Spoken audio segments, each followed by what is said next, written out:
সবচাইতে বেশি জান্নাতে প্রবেশ করাবে যে আমল, বিষ্ণু বললেন, এক হচ্ছে আল্লাহর ভয়, আরেক হচ্ছে সর্বোত্তম আচরণ। প্রিয় ভাইরা, ইসলামের মেজাজটাকে চিনে নেন, ইসলামের এসেন্সটাকে বুঝে নেন। আমরা ভালো আচরণকে গুরুত্ব দিতে চাই না। অনেক নামাজি লোক দেখবেন নামাজ পড়তে পড়তে কপালে কালো দাগ ফেলে দিছে, বাসায় বউয়ের সাথে খারাপ আচরণ করে, খিটখিটে মেজাজের, প্রতিবেশীর সাথে শুধু ঝগড়া, কলিগদের সাথে ঝগড়া, মারামারি, দুঃসম্পর্ক, এরকম আছে না? নাই বলেন, আছে না? কিন্তু নামাজি, অনেক বড় হাজি, একদিনও কোরআন তেলাওয়াত মিস হয় না।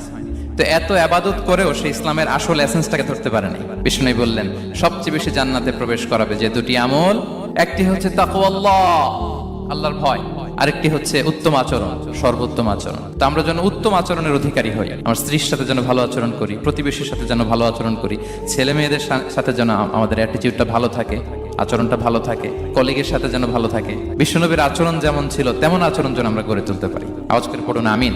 সুনানে আবু দাউদের